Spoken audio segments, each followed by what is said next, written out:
Bonjour Bertrand Piccard. Bonjour. Vous êtes le pilote du Solar Impulse qui fait le tour du monde avec un avion solaire révolutionnaire. Et à la COP21, vous portez un message fort. Vous dites ce qui est possible de faire avec un avion solaire, on peut le faire partout pour sauver la planète. On peut le faire avec les mêmes technologies, c'est ça. Il faut montrer aujourd'hui que les technologies propres et les énergies renouvelables permettent des choses impossibles, incroyables, comme voler jour et nuit avec un avion sans aucun carburant.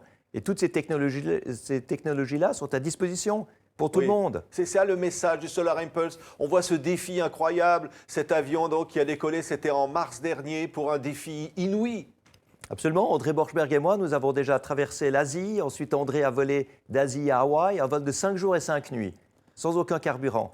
Alors ça, c'est clair, c'est une première pour l'aviation, mais c'est une première pour l'énergie. Et on veut montrer maintenant que quand on parle de changement climatique, et surtout à la période de COP21, il ne faut plus parler d'un problème qui coûte cher et qu'on doit résoudre pour les générations suivantes. Il faut parler d'une opportunité industrielle et technologique rentable pour notre génération, déjà maintenant, déjà aujourd'hui. Oui, parce que le but, ça n'est pas forcément de révolutionner le trafic aérien ou de permettre des avions solaires partout dans le monde. C'est pas ça finalement Mais le non, but. vous savez, quand les Américains ont été sur la Lune, ce n'était pas pour y amener des touristes et y mettre des hôtels, c'était pour développer des technologies et montrer que l'impossible peut être possible. Et aujourd'hui, on considère que la lutte contre les changements climatiques, c'est une tâche démesurée et qu'on n'y arrivera pas. Mais ce n'est pas vrai. À partir du moment où on voit qu'on a à disposition une révolution technologique propre, que ce sont des nouveaux marchés industriels, qu'on peut créer des emplois et qu'on peut faire du profit, on voit que même sans changement climatique, il faut remplacer aujourd'hui les vieilles technologies polluantes par les technologies propres, modernes qu'on a aujourd'hui. Il en va d'une simple logique. Alors, moi, je dis toujours, j'essaye de ne même plus avoir besoin d'être écologique, j'essaye d'être logique. Oui, alors on voit l'avion là. Oui. On a dû vous dire, vous êtes fou, vous n'y arriverez jamais, c'est pas possible. Mais D'ailleurs, ça heureusement qu'on me l'a dit. n'a pas été facile non plus. Mais heureusement qu'on nous l'a dit à André et à moi, parce que c'est ça qui nous stimule. Vous savez, si vous avez une idée et que tout le monde vous dit « Ah ben voilà, c'est parfait, on va tous faire ça », c'est que vous n'êtes pas assez ambitieux.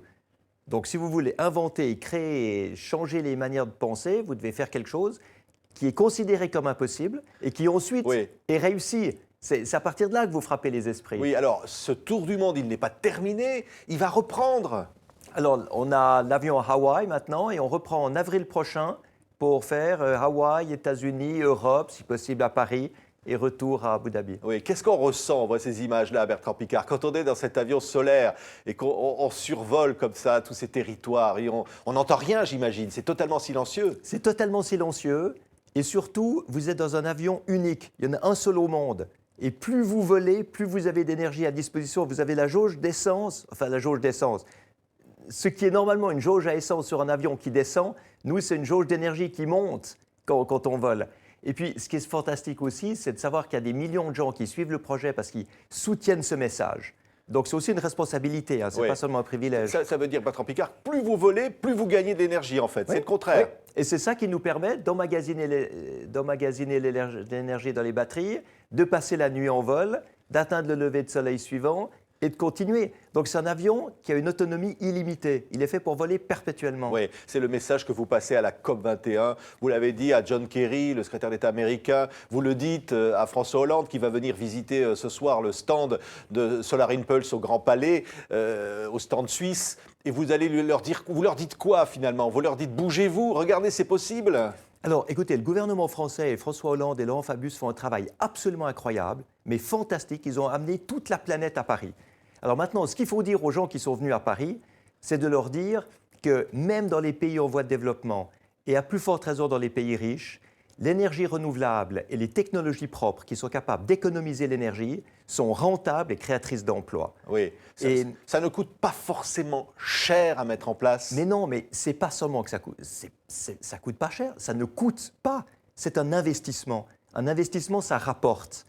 Et le gros message à faire passer maintenant à tout le monde, c'est que la période des sacrifices pour protéger l'environnement est terminée. On n'a plus besoin de faire de sacrifices, puisqu'on a des solutions technologiques. Autrefois, il fallait renoncer à la mobilité, il fallait une frugalité, il fallait une décroissance. Maintenant, vous avez des technologies qui sont capables de diviser par 2 la consommation énergétique et les productions de CO2. Donc, utilisons-les. Oui, mais on entend dire qu'à la COP21, on a un mal fou à s'entendre sur un texte, tous ces États qui sont là, il y a un défi, il reste quelques heures pour y arriver.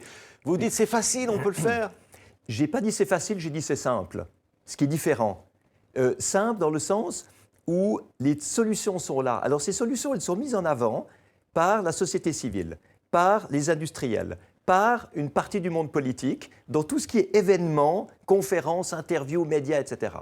Et puis, il y a les négociateurs, qui sont des professionnels, en fait, c'est des fonctionnaires de chaque pays, et ils ont comme but de faire la meilleure négociation possible pour leur pays. Et par conséquent, c'est un peu 2 mondes différents.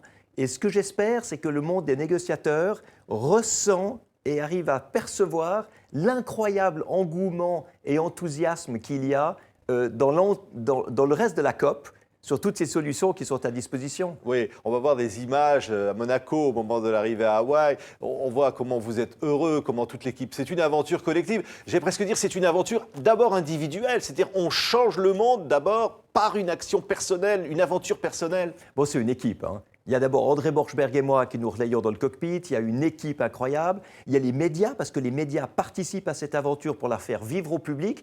Donc moi, je dirais plutôt c'est une aventure collective, mais elle prône aussi la responsabilité individuelle. Parce que chacun a une tâche. Il manque une personne dans l'équipe et l'entier s'écroule. Et dans notre monde, on a un petit peu perdu cette notion-là.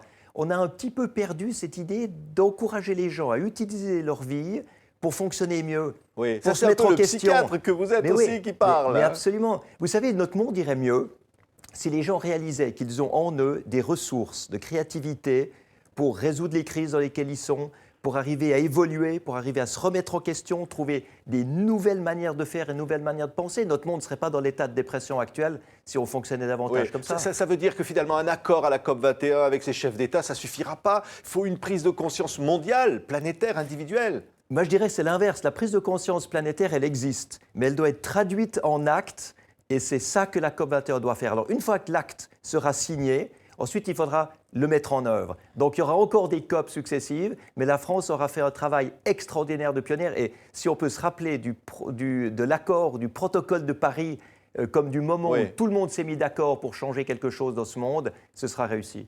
Merci beaucoup Bertrand Piccard. Vous êtes un nouvel ambassadeur chargé de l'organisation de l'environnement auprès des Nations Unies. C'est une responsabilité importante.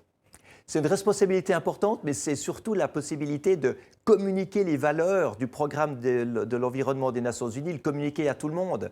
Et les médias sont finalement la liaison entre toutes ces valeurs et ceux qui doivent les mettre en place. Merci beaucoup. Donc un poste comme ça, c'est important. Merci Bertrand Piccard, et TV5 Monde est très heureux d'être également partenaire de la COP21. Merci d'avoir été notre invité. Avec plaisir.